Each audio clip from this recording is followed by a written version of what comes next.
there, I'm Adriana Diaz, and this is The Uplift. We have a great show for you and a great cast of characters. An artist who doesn't need his art to live on forever. In fact, his masterpieces only last a few hours. His studio is the beach, and we will take you there. A pair of unlikely friends, vastly different in age, upbringing, and height. They say they have a lot more in common than you might think. A man who always dreamed of opening a bakery but lost confidence when people saw his disability before his talent. Find out how he beat the odds to make his dream come true. Plus, Jalen Brunson, the New York Knicks superstar, steps off the court and into the kitchen. He's not just making meals, he's cooking up hope. And meet two little girls who are determined to keep their school on the map, even though it is a tiny dot. Where are they and why is the school so special to them? You'll find out. All that and more. Heartwarming news. You know what you're watching? It's The Uplift.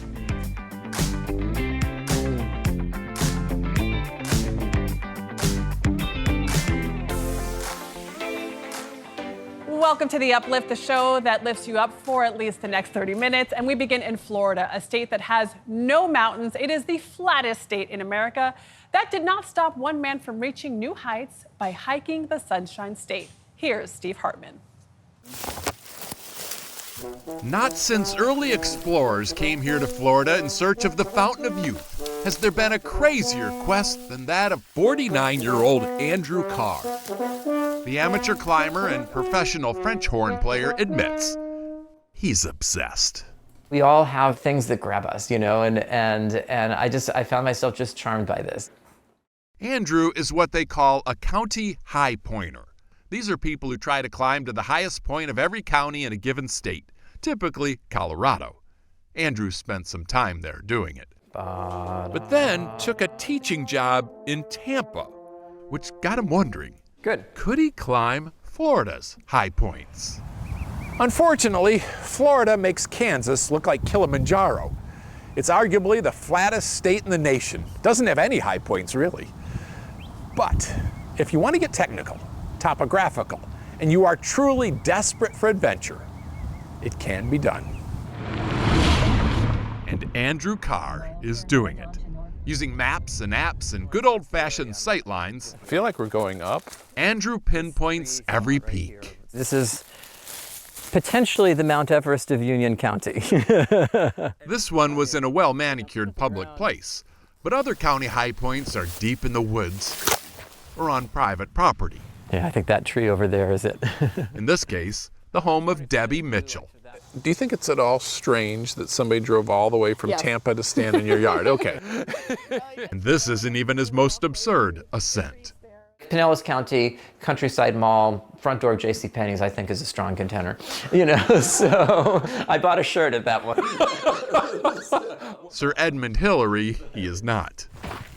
But Andrew says, so what? And today, 2 years after our story first aired, he can now boast to hitting the high points in every one of Florida's 67 counties. The last one, a whopping 345-foot ascent of the highest hill in the state. On any adventure, and also in life in general, you have to make the most of wherever you are. Maybe there's a lot more adventures out there waiting for people than they realize. Absolutely, and every peak is equal. Every peak is equal, he says, because attitude trumps altitude. Whether you're conquering Colorado's Front Range or just Debbie's front yard. Could I go up here? Yeah, absolutely. Steve Hartman, on the road, high above Florida.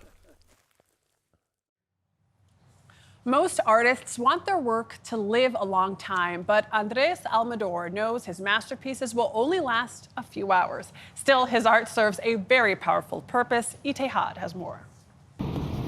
It's not unusual for an artist to step out of the studio and head to the beach for inspiration.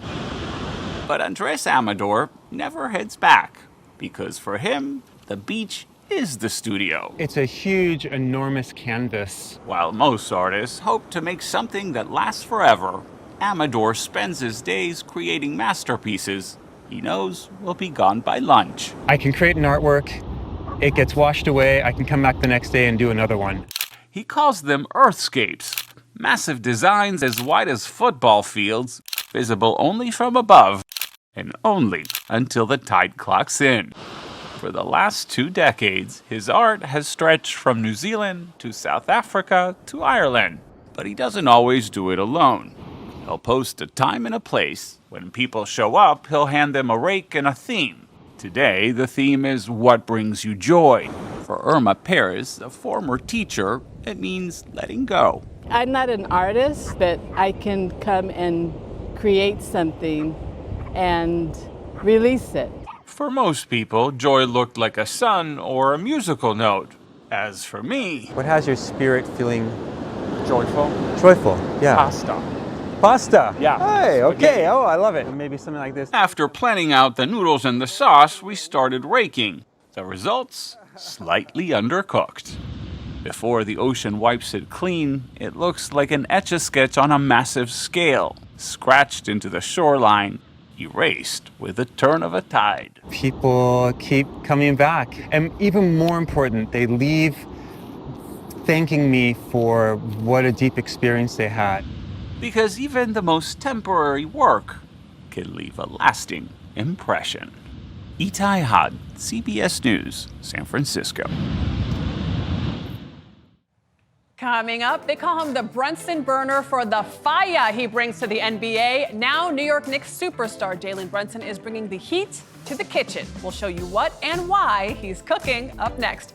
Plus, the American pastime that's brought families together for 90 years to fight over property and money. Don't worry, it's all in good fun. Any guesses? You'll find out coming up. Pilot Justin Schertz was not supposed to fly from Memphis to Chicago on July 23rd, but he switched with another pilot so he could fly that plane. Listen to his reason. My name is Justin, and I will be your captain on today's flight. Going over to Chicago, this is a very special flight for me. Little backstory about me. I was born and raised here in the Memphis area. Grew up here. And it's a special flight for me. May I get up? Yes, So my ma'am. Go right grandparents ahead. I grew up here in the Memphis area. They supported me. They've done everything they could to help me to get to where I am today. Unfortunately,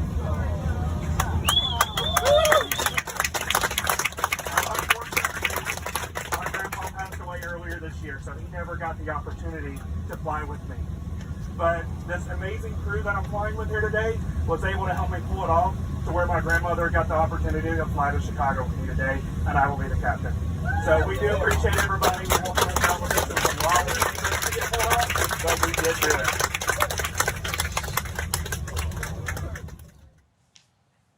Now we take you to New York City, where the name Jalen Brunson means a lot to a lot of people. He's the captain of the New York Knicks, who helped lead the team to the playoffs this year.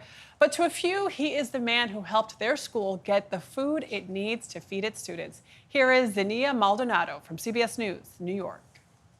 From the court to the kitchen, New York Knicks star Jalen Brunson joining students here at Dream Charter High School in the Bronx Tuesday for a special occasion. Just seeing him, I'm very grateful to have this opportunity. Brunson says he partnered with Dream to help students through his charitable organization, Second Round Foundation. The two-time NBA All-Star says it was named after him being selected during the second round of the NBA draft. It kind of reflects the notion of being overlooked.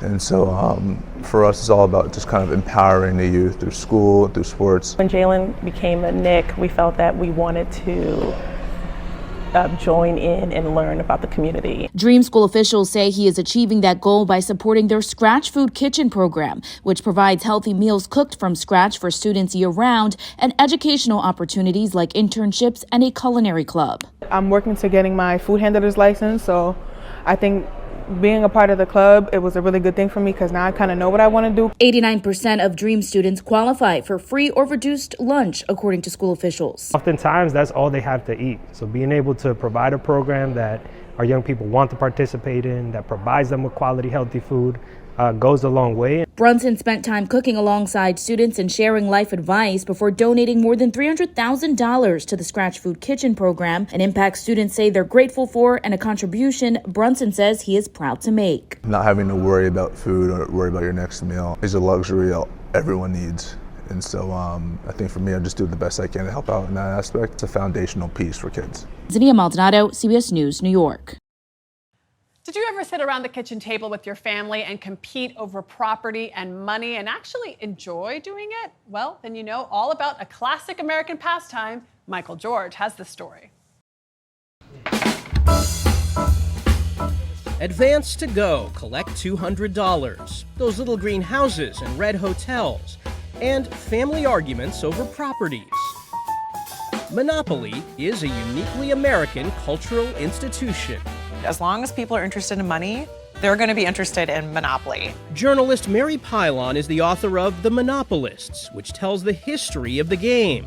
So the legend of Monopoly, that this man named Charles Darrow invented the game during the height of the Great Depression. And that game goes on to become this massive bestseller.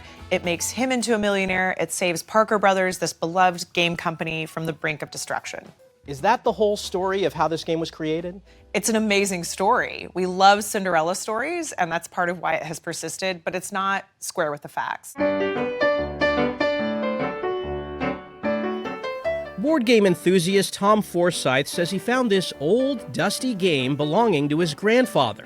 And just like Monopoly, Railroad, it's also got 4 railroads, jail, chance cards, and properties to buy. Its name? The Landlord's Game. This has a 1904 patent on it. Monopoly has a 1935 patent on it. Something's not right. The Landlord's Game was created by a woman named Lizzie McGee.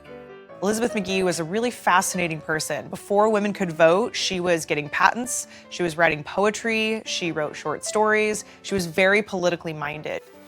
She created the Landlord's Game as an educational tool to teach people about unfair taxation. You look at this card, caught robbing the public. The game was a modest success. Then a group of Quakers modified the game, naming the properties after famous locations in Atlantic City, like Boardwalk and Park Place. It's a version of this Atlantic City Quaker game that Charles Darrow learns from a friend and then goes on to sell to Parker Brothers. Monopoly soon became a blockbuster hit. Lizzie McGee catches wind of this, and she is not happy. So she lashes out, "I have patents for these games. I created this." Parker Brothers decided to pay McGee for the rights to her Landlord's Game. $500, that's it. Correct, $500 and no royalties. McGee died in 1948, working as a receptionist. So basically, she died unknown and penniless, or very, very poor. And Charles Darrow became a multimillionaire, famous. That's fine. And it turns out the way we play Monopoly is not what McGee had in mind. When we play Monopoly, a Monopoly is a good thing. That's how you win the game. Mm-hmm. Lizzie McGee did not intend for monopolies to be seen as a good thing. Correct.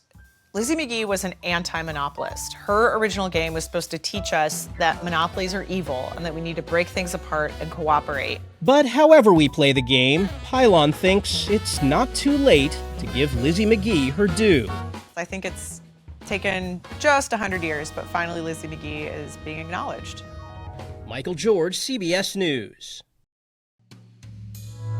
Coming up, we take you to a remote coastal town where 2 little girls prove that they may be small, but they are mighty, and so is their community.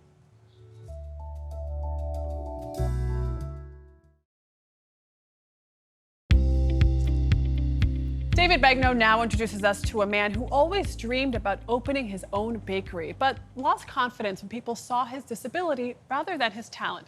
Still, he kept going, and he proved them all wrong. 28-year-old Chris Lomax begins his day like any other dessert chef. Puts on his gloves and gathers his ingredients. Only his are in Braille. Chris is legally blind and has been since 5 years old when he underwent surgery to remove a brain tumor. When I woke up from the surgery, I opened my eyes and I said, "Mom, where are you?" And I was so in distress because my whole life, she was always the face that was comfort. And so the fact that I couldn't see her was, terrifying. Though he is blind, his vision for his future has been clear, telling his first grade teacher that he would open up a bakery right here in Hornell, New York one day. But that light started to dim when people saw his disability before his talent. There's laws protecting blind people from being discriminated, but there's not. Because people can easily say, you just don't fit the position, even though they mean, you're blind, you can't do this job. Then Joe Huang Recalto came along. His restaurant needed a baker, and Chris needed a chance. So we decided to give him the job, and Chris was overwhelmed. I said, look, we're in this together now. Whatever challenges you have in your life, let us know, because we'll try and plow through them and remove those obstacles. He was overwhelmed by that because no one ever did any favors for him. Since Chris started, Joe says he can't keep the desserts on the shelf. He's been so successful that they've worked out a new business model. So Chris can get 100% of the profits, flipping him from an employee to a vendor with his own grab-and-go station under their roof. It costs us literally nothing more to have Chris come in and use the infrastructure of the restaurant to start his own business. We're just giving him the foundation to do what he does best, and what he does best is baking. You like chocolate, so this opportunity, being one step closer, is so exciting. The fact that I could own my own bakery one day is just exciting and just a blessing. If you look up Dewar, Scotland on a map, it looks like a tiny dot. But two girls in that small, remote town want you to know that they are still very important, and so is their school. Here's my friend, Tina Kraus. Tucked away in a tiny hamlet in Scotland sits one of the world's smallest schools. My name is Holly and I'm the class teacher at Dewar Primary School. Holly Graves has only 2 students. That looks great, well done. Shannon and Molly. We're best friends. Best friends. Not just in her class, but in the entire school. A number that didn't add up for the local council, which decided the school should close, stirring a heartfelt campaign to save it. This is where Wellies go. With 2 tenacious tour guides. Our fish, if you want to see our fish. Our pet fish. This is the dinner table. And 1 determined teacher. On paper, it's 2 children. In reality, it's the whole community. We have so many more children in the school throughout the week with toddler group and with our nurture group. That close community bond has helped spark a local baby boom, delivering the school's saving grace, with more little learners waiting in the wings. Once or twice a week. Yeah, we just get lessons here at the beach. It's quite nice. We get to do math, spelling, stories. We make up our own stories. I think people should really go here because it's such a good school and I would never want it to close. But not too many people, please. Chalk one up for a lesson in resilience. Tina Kraus, CBS News, London. Coming up, a pair of unlikely pals who prove a person's age or upbringing doesn't matter. A friend is someone who cares for you no matter what. They was like, she is so tiny and you're so big. And I was like, it's just a size differential, but our hearts are the same. So we relate because we've been through these type of tragedies.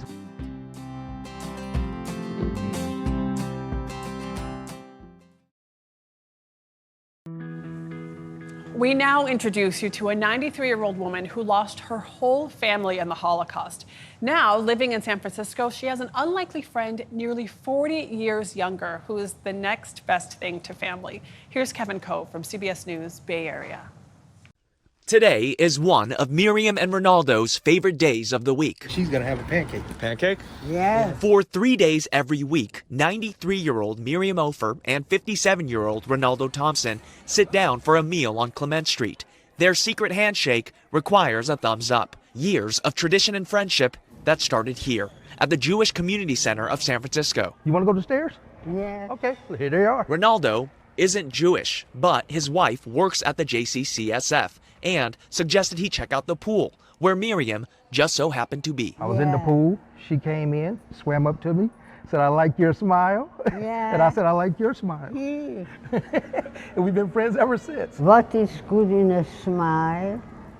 It feels good that you have a good feeling with the person who is with you. Ronaldo brings Miriam to her swimming classes here 3 days a week. The 93-year-old is a Holocaust survivor who lost her family during World War II. My husband passed away a long time.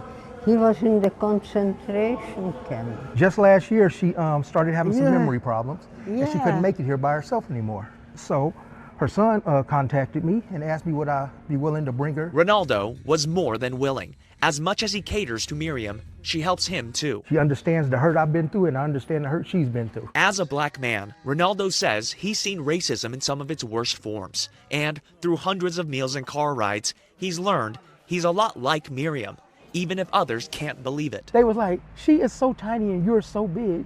And I was like, it's just a size differential, but our hearts are the same. So we relate, because we've been through these type of tragedies. We relate. The Jewish community and the black community got way more in common than they don't. Ronaldo's big smile hides the pain he lives with day to day. He fell from a scaffold in 2005, leaving him permanently disabled. Thank God I don't have to drive with this left leg. If it was a stick, we'd be done. It's just over here aching and throbbing, and it's running up my back now. By the time Ronaldo is done dropping off Miriam at her assisted living facility, his back pain is at its peak. But life's challenges seem much easier to bear when you have your best friend along for the ride. I'm just blessed that I get to have time with her now. I mean, I tell people all the time, I don't know why the Lord chose me to be able to hang out with her. Kevin Coe, but I'm glad he did. CBS News, Bay Area. That is our show. I hope this news brightened your day and lifted you up. It sure did for me. We'll see you guys next time. Bye.